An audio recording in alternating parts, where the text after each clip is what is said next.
നമസ്കാരം. മലയാളി വാർത്തയിലേക്ക് സ്വാഗതം. വനം വകുപ്പ് ഓഫീസ് ആക്രമണത്തിൽ മുൻപെങ്ങുമില്ലാത്ത വേഗതയിൽ അറസ്റ്റ് ചെയ്യപ്പെട്ട MLA റിമാൻഡ് തടവുകാരനായി കഴിഞ്ഞ തവനൂർ ജയിലിൽ ഉണ്ടായിരുന്നത് ഏറെ പ്രത്യേകതകൾ. 2 വർഷം മുൻപാണ് മുഖ്യമന്ത്രി പിണറായി വിജയൻ തവനൂർ സെൻട്രൽ ജയിൽ ഉദ്ഘാടനം ചെയ്തത്. സാധാരണ ജയിലുകളിൽ നിന്ന് വ്യത്യസ്തമായി ഫ്ലഷ് ടാങ്ക്, ടോയ്ലറ്റുകളും ഷവർ ബാത്ത് റൂമുകളും ഒക്കെയുള്ള ഈ ജയിലാണ് അൻവർ കഴിഞ്ഞ ദിവസം രാത്രി കഴിഞ്ഞത്. ADGP അജിത് കുമാറിനെയും മലപ്പുറം SP സുജിത് ദാസിനെയും ജയിലിൽ അടയ്ക്കുമെന്ന് പ്രതിജ്ഞയെടുത്തെന്ന അൻവർ ഒടുവിൽ ജയിലിലായി. കരുളായി ഉൾവനത്തിൽ മണി എന്ന യുവാവ് കാട്ടാനയുടെ ആക്രമണത്തിൽ കൊല്ലപ്പെട്ട സംഭവത്തിൽ പ്രതിഷേധിച്ച് അൻവർ MLAയുടെ നേതൃത്വത്തിൽ കഴിഞ്ഞ ദിവസം ഫോറസ്റ്റ് ഓഫീസ് ഉപരോധത്തിന് പിന്നാലെയാണ് അസാധാരണ സംഭവങ്ങൾ നടന്നത്. 2022 ജൂൺ 12-നാണ് കേരളത്തിലെ ഹൈടെക് ജയിൽ മുഖ്യമന്ത്രി പിണറായി വിജയൻ ഉദ്ഘാടനം ചെയ്തത്.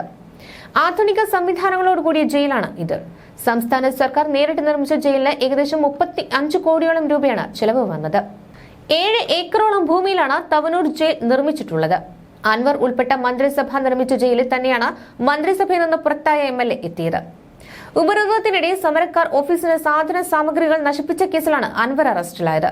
ഫോറസ്റ്റ് ഓഫീസ് ആക്രമിച്ച കേസിൽ മുൻപെങ്ങുമില്ലാത്ത വേഗതയിലായിരുന്നു കേരള പോലീസിന്റെ നടപടി. പിന്നീട് അറസ്റ്റ് പൂർത്തിയാക്കി. നാടകീയമായ ചില രംഗങ്ങൾ ഉണ്ടായെങ്കിലും വലിയ എതിർപ്പ് അനുയായികളുടെയോ അൻവറിന്റെ ഭാഗത്തുനിന്ന് ഉണ്ടായില്ല. ജാമ്യ ഹർജിയുമായി ഇന്ന് തന്നെ കോടതിയെ സമീപിക്കാനാണ് അൻവറിന്റെ തീരുമാനം. കാട്ടാന ആക്രമണത്തിൽ ആദിവാസി യുവാവ് കൊല്ലപ്പെട്ടതിലുള്ള DMKയുടെ പ്രതിഷേധത്തോടെയായിരുന്നു എല്ലാത്തിന്റെയും തുടക്കം. അൻവറിന്റെ പ്രസംഗത്തിന് പിന്നാലെ മാർച്ച് അക്രമാസക്തമായി. പ്രവർത്തകർ ഫോറസ്റ്റ് ഓഫീസ് അടിച്ചുപൊളിച്ചു. സംഭവത്തിൽ കേസെടുക്കാനുള്ള നടപടികൾ നിലമ്പൂർ പോലീസ് വേഗത്തിലാക്കി. 6 മണിയോടെ അൻവർ 1-ാം പ്രതിയായി 11 പേർക്കെതിരെ FIR ഇട്ടു. ജാമ്യമില്ലാ വകുപ്പുകൾ പ്രകാരമായിരുന്നു കേസ്.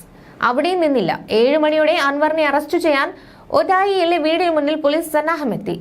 8 മണിയോടെ നിലമ്പൂർ DYSP ബാലകൃഷ്ണന്റെ നേതൃത്വത്തിലുള്ള സംഘം അൻവറിന്റെ വീട്ടിലേക്ക് എത്തി.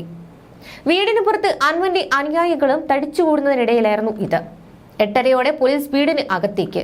9:45-ഓടെ അറസ്റ്റിന് വഴങ്ങുമെന്ന് അൻവറിന്റെ പ്രഖ്യാപനം. പിന്നാലെ വാറന്റിൽ ഒപ്പുവെച്ചു. ഇതോടെ അനുയായികൾ മുദ്രാവാക്യം വിളി ശക്തമാക്കി. മാധ്യമങ്ങളോട് സംസാരിക്കുന്നത് തടഞ്ഞ DYSPമാരോട് അൻവർ തട്ടിക്കേറി. ഇതിന് പിന്നാലെ വീട്ടിൽ നാടകീയ രംഗങ്ങളാണ് ഉണ്ടായത്.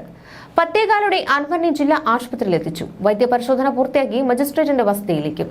14 ദിവസത്തേക്കാണ് അൻവറിനെ മജിസ്ട്രേറ്റ് റിമാൻഡ് ചെയ്തിട്ടുള്ളത്. ഇതിനിടെ PV അൻവർ MLAക്കെതിരെ രൂക്ഷ വിമർശനവുമായി CPM മലപ്പുറം ജില്ലാ സെക്രട്ടറി VP അനിൽ രംഗത്തെത്തി.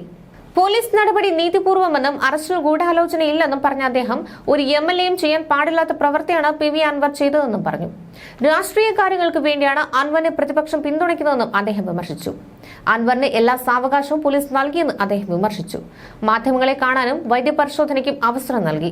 അൻവറിന്റെ ജാതിക്ക് ആളില്ലാത്ത സ്ഥിതി, അത് അവസാനിപ്പിക്കാൻ കണ്ടെത്തിയ മാർഗമാണ് ഇന്നലെ കണ്ടത്. നിയമവാഴ്ച പാലിക്കപ്പെടണം. അൻവറിന് ഫേസ്ബുക്കിൽ പോസ്റ്റ് ഇടാൻ വരെ അവകാശം ലഭിച്ചു. രാത്രിയിൽ അറസ്റ്റ് വേണ്ടിയിരുന്നോ എന്ന ചോദ്യത്തിന് പകൽ സർക്കാർ ഓഫീസിൽ ഇത് വേണ്ടിയിരുന്നോ എന്ന മറുചോദ്യമാണ് ഉത്തരം.